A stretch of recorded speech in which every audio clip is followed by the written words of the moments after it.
I did have a question for you. A little bit of a random question. You may or may not know this, but do you know what closures are? It's a data structure. I think I knew at one point. I don't think I ever used them. Yeah, we're starting to use, well, our data engineer has taken up my text. I have like 3 taxonomies. They're all mapped to each other and with rules. And he's like put them in a closure structure so that you can like infer your way up from one taxonomy into the next to the next. It's very, very normal. It's very denormalized, right? And opinionated. But anyway, yeah, that's my context, right? It's within the tax, assuming your way up through taxonomies to, other topics in the taxonomies. I need to like remind myself what the closures are, because I think I learned about them because they that was like basically I stopped using Java, and then I learned about them as they were adding them to Java. Like I think they have them in Scala, and they were adding them to Java. But like at that point, I wasn't using Java, so it was more like academic interest to me. Yeah. So the way it looks, I haven't researched it yet, so I can't explain it well, but I've used it. But the way it looks is you take a path, like a taxonomy path, that shows you this topic is under this topic, so you've got a whole path. Look kind of like a page as you browse through a website, right? You end up with a path on top. And so basically it takes that one path in terms of, let's say your topic is 4 nodes deep, it'll turn that into 4 tuples, right? Each tuple key to that particular topic, right? But it shows a shorter and shorter path as you move up. That's the sort of denormalization that happens basically. So anyway, I just thought I'd throw it by you in case you had any experience with it or thoughts on it. So I need to like look it up. Yeah, get a little more context. Yeah, I saw your post on birth topics, but I just briefly looked at the GitHub. I haven't. It sounds interesting. I'm gonna like once I get home, I'll look at it. So I think I'm going to I think I have an immediate need for it at work. So I'm busy with a lot of other stuff, but I'm hoping by next meeting to have something to show you. That would be my ideal. So I can actually walk you through a notebook. So I'm hoping. I probably just jinxed it by mentioning it out loud. But yeah, go ahead. Yeah. So our use case is we bought another company a couple months ago called Bright Talk, and they have a ton of webinars, and each webinar has a description. And there's just uncertainty and concern about what topics in the IT world those user-generated presentations cover compared to what TechTarget's, editorial content covers, right? So there's sort of an unknown because they don't classify their content. There's no way to compare them with ours. So I think I'm going to use Topic BERT to do topic modeling of both sets and just compare them, and see are some of our concerns that they're huge in some areas and not huge in others, and it's not well distributed. Are those founded, or are they, it'll give us a sense. Of course, I could also do that to some degree with like the UML fit HDB scan clustering stuff we've done before. There's many ways to do it, or use Jensen's topic modeling. So that's the use case for that. So I hope to create a notebook for that. Oh, this reminded me. So again, I started following the guy who was doing the DB scan on NLP, Peter or something. So he has like a new notebook, which is like I don't know. I think he likes like stuffing technology technologies together, but it's basically, again, like clustering plus like some other stuff, plus he's doing optimization, like a hyperparameter optimization with particle filters. I don't know if you've ever like heard of particle filters, but they were very popular. They became very popular about 7 to 10 years ago as the way to kind of describe distributions.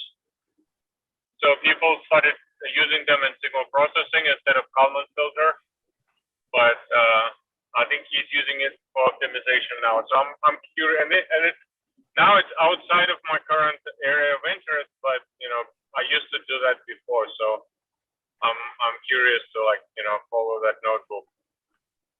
But Yeah. I've noticed that a couple of times that basically what he does is he likes bringing technologies together.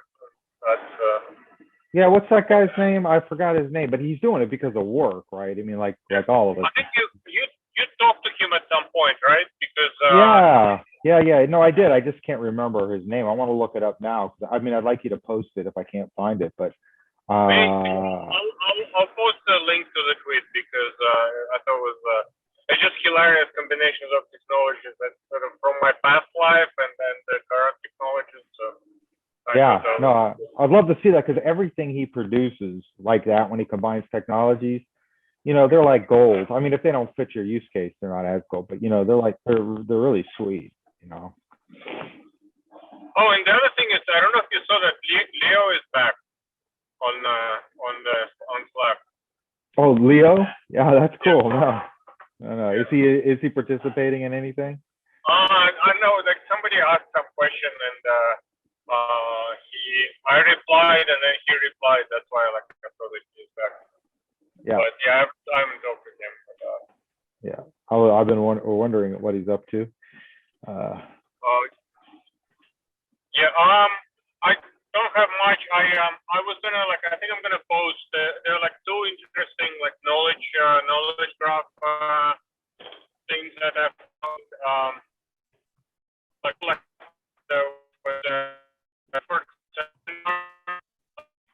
They did the knowledge graph from beginning to advanced, and the same guy restarted it this year, and he's sort of mixing he's mixing a basic knowledge with presenters that present state of the art.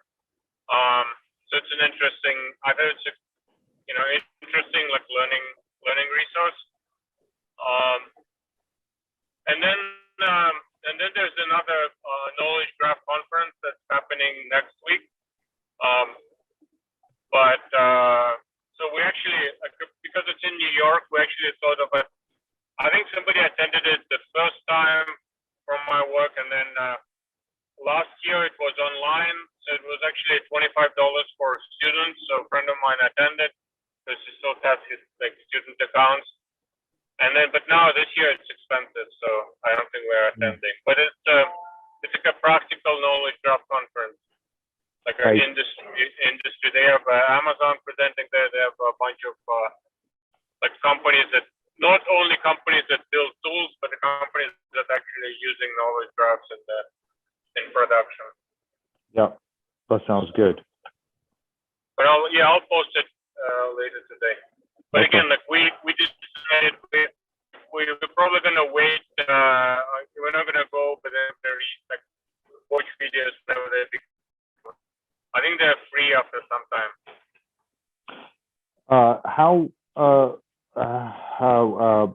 I know you were very interested in the whole Vespa search stuff and also just search in general, right? How you guys are doing your search. Is that still progressing or? So we're fixing search. Somebody is working on search, and so I want to work with them and add vector search to them, to what they're doing, but they're actually redoing this because our search was pretty bad. And we're adding that into right now they created sort of this, I think just solar search, but it's done better than before. And we're going to try to add vector search to it. I get it. So that you're waiting for the foundational work, sort of. You're But getting it's the already, first step. no, it's already done. It's just it's more like my day-to-day projects take priority. So like I cannot justify, I have to like finish some like, deliverables before I work on this. Yeah. Yeah. Well, that's nice. It's like a nice Uh, situated, just waiting for you. Oh, we had a really interesting experience at work. So, so it's not for it's for a project I sort of like involved a little bit with. I think I talked about it a couple of times ago, a couple of meetings ago. So we do part of the things you do for agricultural models. You want to like do crop masking. You want to look at geographic, like geospatial data, and determine what's growing where. Mm-hmm. Because then for two reasons, right? Because once you know yield, you can multiply it by area and know how much is produced. And then, but you also want to know where how much of it is specifically is growing in different districts, because then we can offset all our time series by that amount, right? Because like it doesn't matter for us. What matters, like if we're building a corn yield model, it's important how much rain is in the area where corn is. So we do like they subset like rain by the corn area. So is it predictive? So if you knew the volume from the images of the corn in a particular area, you could take the projections of range for the next month or year or whatever it is, and you could do some prediction on it. Is that the main idea? So, yeah, no. So you can so right, let's say that you have a district, right? So you can and you know how much what's the average temperature every day and how much rain they had. So that's a very like important time series to predict like how much growth is going to happen. And actually, they have direct measurements of different like a greenness of growth or like a biomass. There are a bunch of indices. But what you want to do is, right, like you may have like a really good corn, and next to it you may have like really bad forest or bad like soybeans or bad something else. So they're not that green. So, but you sort of want to like when you like take your signal, you want to get like the good part of your signal that represents what you're actually looking at, like a corn. So for us, it's important to offset it by like how much how much area is actually corn compared to everything else. So there are a couple of reasons we want to do those crop masking. So basically determining what's growing where is called crop masking, or like land use masking. So it's an interesting problem, and it's difficult to solve on a large scale. And we tried it a few times, and we sort of like we're not getting like we're getting okay results, but not that great. But we basically decided that we're not gonna like, because what people are doing that every time there's an intern, we would give him a paper and send him off to implement it, and that's not usually it's not it sometimes it gives okay results and it's fun for interns, but it wasn't producing good kind of good quality results. So what we decided to do is we decided to actually go to universities and get help. So we actually wrote to a bunch of people and basically said, well, we're working on this, you're a researcher in this area, we want to talk to you and see like, what do you recommend, what should we be using?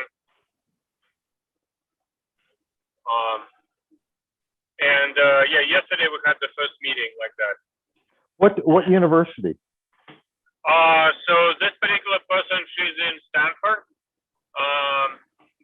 So this research is done in a few places. I think Stanford is one, University of Illinois, University of Maryland, because they have like a NASA center. And it's also done in like USGS, like because they, government is doing the same thing. So we're like trying to, but then some places that you can actually see from papers, they don't publish their techniques, they only publish results, and they have their own companies. So like they're not like the right people to talk to because they're not like open. But Stanford is pretty open, and it was actually a good experience because it's a graduating student, and basically we had some connections to her, but like we learned during the talk that she's not. We thought, oh, maybe we'll talk to her, and if she's looking for positions, that's perfect. But I think she's staying in academia, and that's actually pretty good because she's willing to talk to us because she's not she's not like trying to build anything out of her research. So that was what I was thinking. That sounds good. The first thing that came to my mind, naively, is just that maybe there might be something in a university that maybe is not like ML AI cutting edge, but more hardcore agricultural college, right? Like, well, UCD, Davis, but I was thinking the Midwest, right? Like one of those really agriculturally founded and focused state universities like in the Iowa, Midwest. Iowa State. Yeah, that kind of stuff, because those guys are probably like chomping at the bit to do this and machine learning. But what you're getting is machine learning, people who are also experts in the field, So anyway. So I think it's more have to do with data. So that's why it's done by people who work with satellite data more than agricultural people. So there are some universities, there are companies that like started from universities in Midwest, but they work on a smaller. They usually don't do like a field level research. Like basically, they fly you. They don't use. They can use satellites, but usually they fly UAVs or planes, or they capture like a high resolution data, and they do like field level assessment. And I'm actually like so I think it's used like it's not there. I don't think there's a difference. Ultimately, like it's the same techniques work on any resolution. Right. But yeah. Yeah, I get it. But I had a friend who was a PhD physicist, and she went off, and I don't know if she's still doing it, but she was doing all the geo satellite imaging stuff to like detect rainforest degradation. There's a whole, that kind of thing. There's a whole area field of study there. And she was in Santa Barbara, but it's government-driven research, I think. But anyway, yeah. All right. Well, why'd you start? You were trying to get to a point. I think I got us diverged. You were explaining the whole model. But it was pretty cool to talk to somebody in research, and like basically before we keep like discussing those points among us, and actually like get somebody outside to to weigh in and do you have someone who's going to be a partner with you now in this research from the university? No, I think we would love to. Like we're going to try to talk to her and other people. Usually I think we just need pointers basically to point us like what should we use. Go ahead. I'm sorry. We tried. I don't know. We tried partnering a couple of times. I don't know. I'm not sure if it was ever successful. Because we also anything we do is very, we can do research, and actually it's really for the small company. It's amazing that they actually like we read papers and implement stuff from papers, but they want anything we do, they want to like bring to the platform right away. So it's not yes, it has to show benefit and actually not just benefit, but like has to be rolled in soon.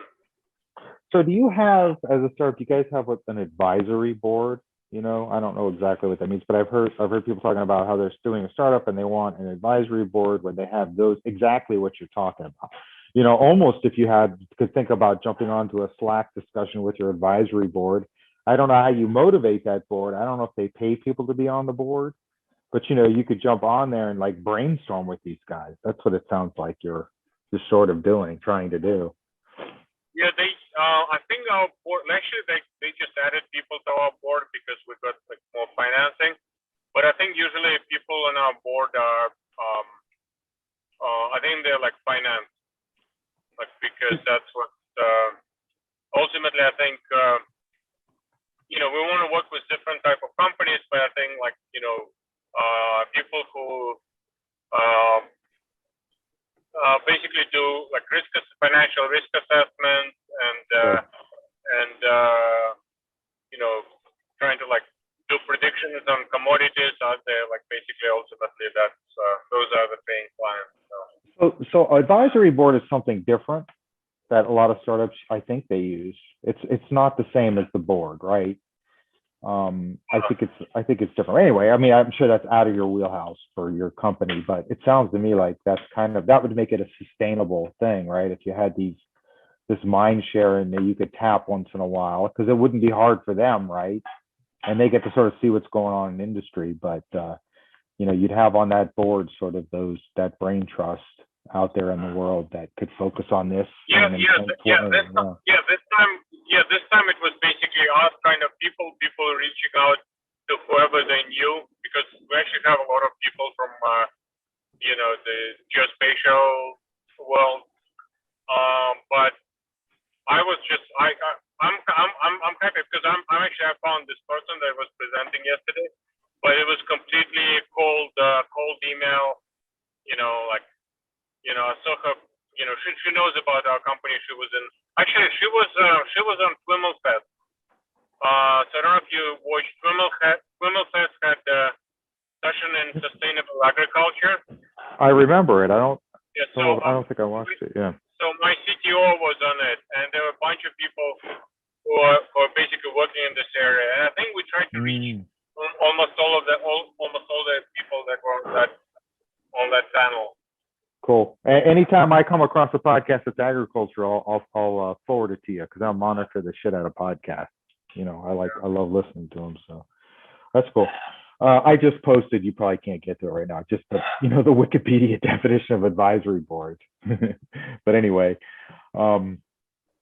okay, that's cool. Thanks for sharing. Did you want to share anything else on the crop forecasting stuff? No. Okay. So basically, my understanding of it is that it's an area of your business that you guys are trying to develop. It's in early phases, the sort of crop forecasting stuff. No. We have pretty solid. I think. Okay, I get it. So this is a new one. So this is a new one where you're trying to bring in the satellite data. A new. We have satellite data also. This one part of our model, which is crop mapping, is right now is done manually, and it's sort of like it's a time consuming, and it's different in different areas of the world. So we want to see if like machine learning would be like a right way to automate this part. What is that? What is that part called?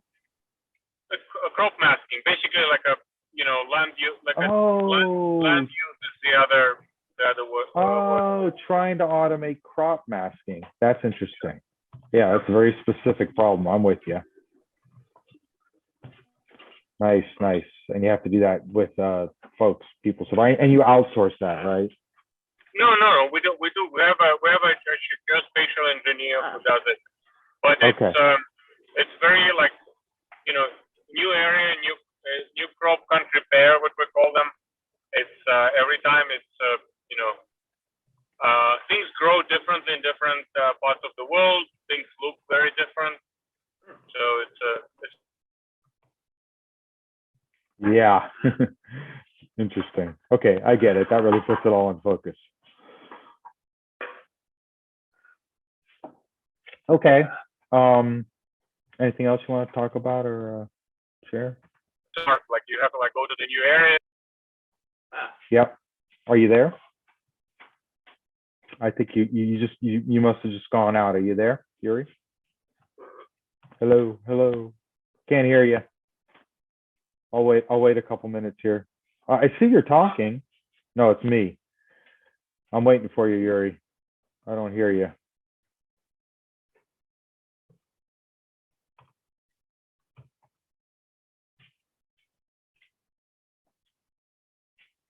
Hello, hello, hello.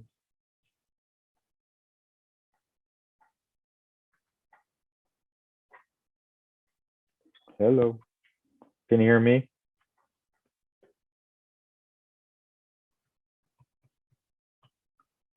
Hello, hello.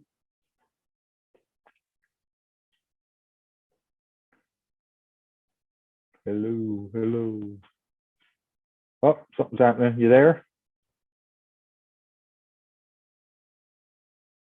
Oh, I see you're coming back.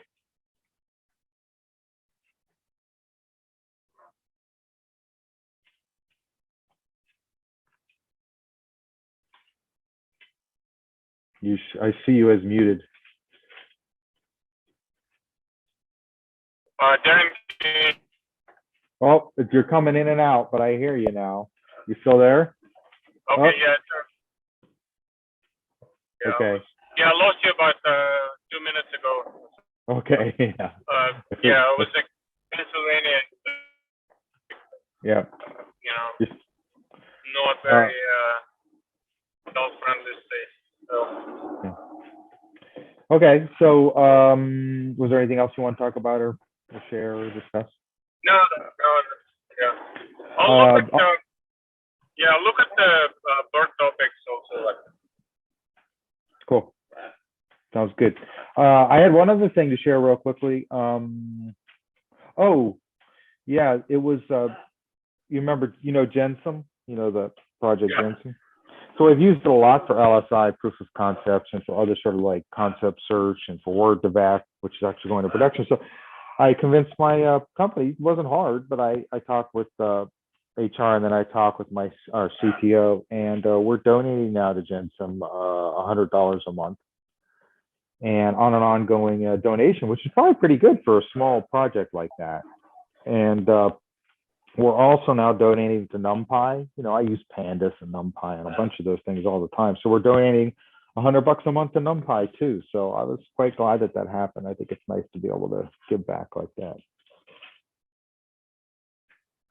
That's awesome. Yeah. And I had one other thing. I think we covered it though, but there was this woman who asked for some help, and let me just take a look at her question, right? Don't know who that is. Yeah, it was NIDHI. She says, "Hi everyone, I'm trying to learn entity embedding and perform NEL, which is name entity linking, for the mentions on documents. Any of you got experience for that? Pointers to papers, etc." So I don't know if you had anything to add to that. I think we had 2 replies, or well, 1 reply from Sujit. He just asked a question. Oh no, yeah. Did you have anything to add to that? Yeah. What's name entity linking? No, I've seen. I think mostly I think Sujit actually posted some. Yeah, I'm reading it now. I think he posted. There was an interesting name entity linking in Dun and Spacey. Yeah. That's what he describes here. Mean pool, context-based embeddings of various entity labels, synonyms, and building vector similarity. Okay, yeah, I mean, that's probably useful. I've never actually done NEL directly, so. Okay, I think that's our call for this time. So I'll try to coordinate, with Sujit. And it may take a little bit, maybe not, but we'll keep it going, right? And we'll hopefully find another weekday time. And okay. Yeah, and basically, like, I think Tuesday is a really bad day for me. But other than Tuesday, I should be able to like meet almost any day. Okay, Tuesday, bad day.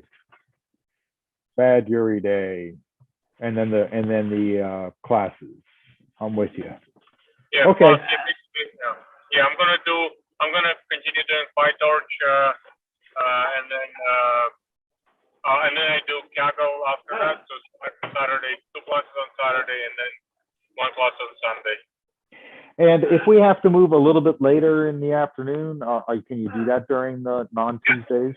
Okay. Well, I'll talk with Suji because we're both on the West Coast, so it could be helpful to have that option. Plus, work is a little easier to handle when it's a little later in the day on the West Coast, So because the East Coast guys go to sleep or leave, go have fun. So okay, that's cool. Then I guess we'll call it a call. And thank you. Talk to you soon. Thanks. Bye. Thanks. Bye.